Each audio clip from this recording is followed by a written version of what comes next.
What's up and welcome to day 16. आज का दिन is mostly going to be सवाल Saturday. I have a lot of ask Rushi questions that I built up over the week. तो मैंने सोचा यार थोड़ा per day divide करते अभी अगर हर दिन करना ही है. If I'm going to be doing Veda this entire month, थोड़ा structure लाया जाए. So there might be dedicated days for certain things. I'm still working on it. We might be getting. Also, I kind of need a haircut, man. थोड़ा. So getting right into it, let's go. Hashtag ask Rushi. Do we have some purchasing power as other VCT teams, or is it like we have few teams that are just much rich in terms of buying players? Okay, like sports, exactly in esports there are always going to be some teams that have more money than other teams. In fact, जब Riot हमें बता रहा था, Riot actually said that we spent more money than a lot of teams in Pacific for season 1. Season 2 we were at par with most teams, and season 3 also were similar to most teams. Of course, there are some teams that pay more, there are some teams that pay less. That variation is always going to be there as with sport. So the same case is there in esports. So that's not something anyone can do anything about. That is the nature. As long as it's private ownership, people can choose to spend as much money as they feel is worth it. Some people might find it makes sense to spend more money than others because it has more value to them. It may not necessarily mean the same dollar outcome or dollar value to everyone. So you have to understand esports and sports थोड़ा emotion पे चलता है, थोड़ा vibe पे चलता है, थोड़ा ego पे चलता है, and थोड़ा just hopium and copium पे. So that spectrum is quite extreme for high and low, but I would say 80% of the teams are kind of in the middle of that spectrum and are even in that spectrum in the middle. There's quite a variation, but I would say that there are 80% of it are in the middle spectrum. So yeah, like we have access to almost every other player that every other team has access to. Now there might be some situations or some contracts or some players which other teams might be willing to pay more for. There's always going to be that case. Hashtag ask Rushi, how to find peace and peace of mind? Bro, मिलेगा तो मुझे भी बता देना. No, but in all seriousness, at least the way I have learned, things that are not in your control, things that you can't do anything about, things that are in the past. मैं मस्ती बोलते रहता हूँ, अगर आपके पास time machine है तो go and fix it. अगर नहीं है तो why whine about it?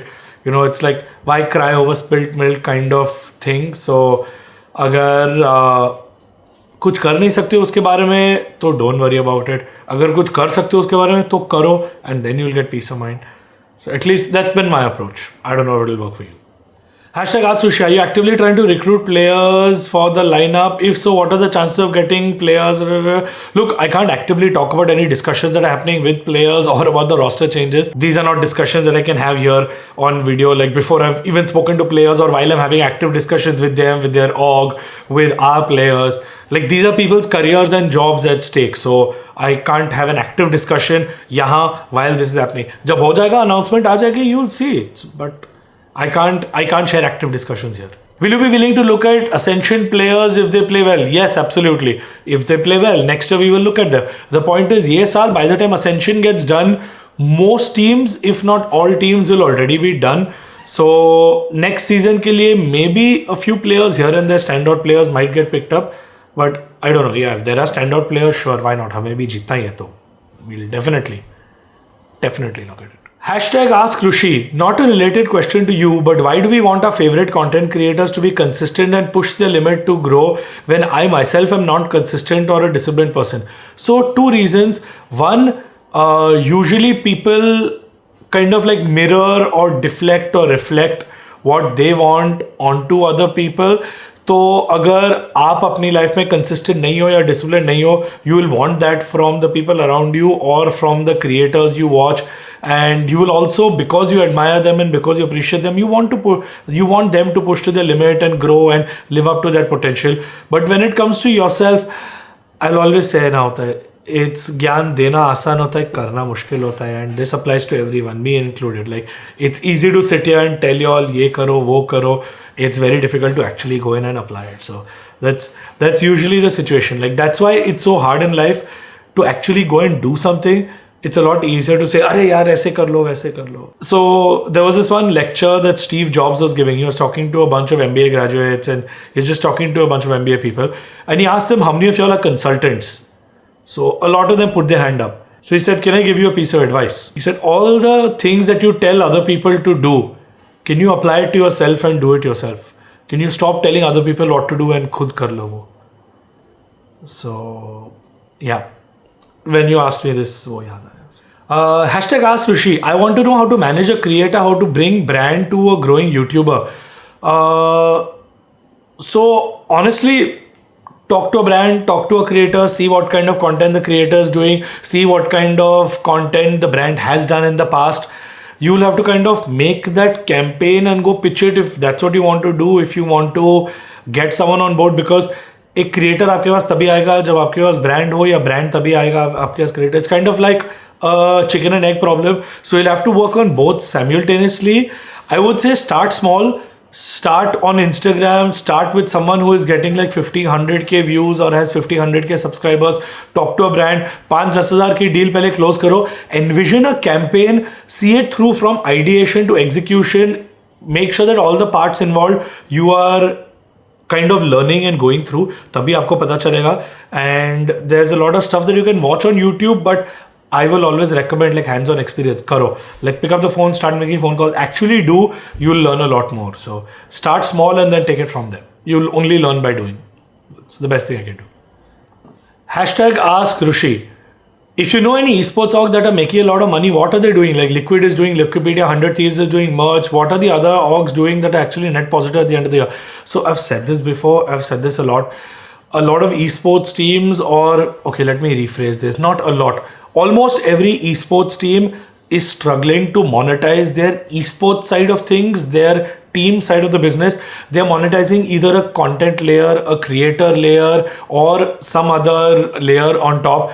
Like you said yourself, Liquid has Liquipedia, 100 Thieves is doing various other things. They even tried like peripherals, and they were doing, they are of course doing a lot of merch, and they did peripherals, they did energy drinks, they tried a lot of stuff.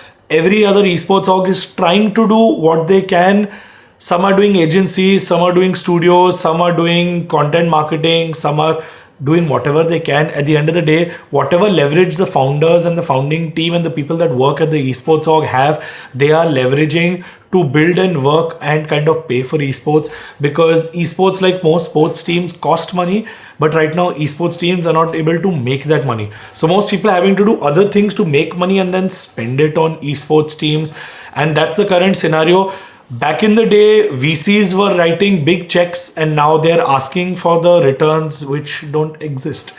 And even if you ask all the other esports teams, like unless you have betting money, or you have unlimited bank balance, or you have money sitting from somewhere else, you are not able to make money from esports. Most people are spending money. You can make, there's a lot of revenue to be made in the ecosystem, but not enough to cover the costs.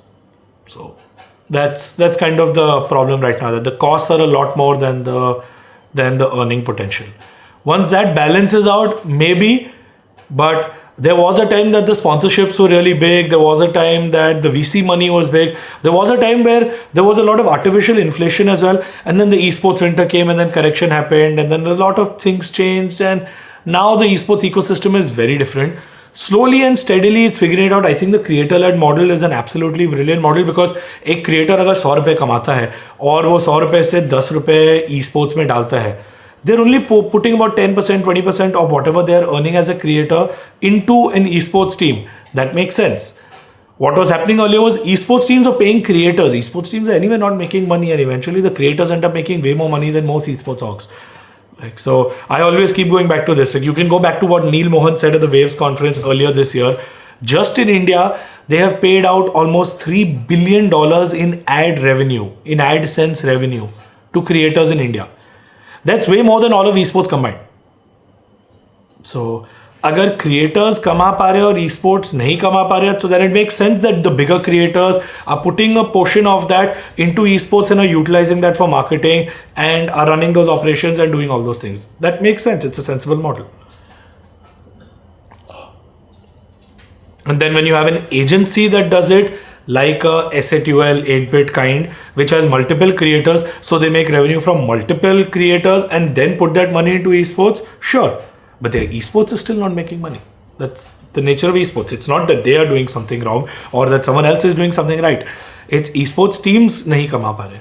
या अगर कमाते हैं तो it will be for 1 quarter or 1 year or it will be one event that happens. It's not consistent growth, it's not steady growth, it's not कि ऐसा कुछ हो रहा है जो हर साल पैसे आ रहे हैं. For most esports orgs, almost all esports orgs. I realize that my answers keep getting longer. I need to. मेरी अपॉर्चुनिटी है बोलने दो यार. भी आए हो, पकड़ लिया मैंने आप लोग को. It's like the movie theatre concept ना, एक टाइप पकड़ लिया तो छोड़ना नहीं. तो अभी आ गए हो तो सुनो. सो #ask Rishi. There is a teacher in our school who says that you only get one life, so you should be doing what others are doing because they have tested it out. If you try to do unique things and fail, you're going to waste your one life forever. What are your thoughts on this? Sorry to your teacher, but I disagree. I understand where she's coming from. What she's essentially saying is that you should take the safe option. What I personally feel is the exact opposite. Because you have only one life, take the unsafe option. Safe, tried and tested. आपको पता ही है क्या outcome होने वाला है.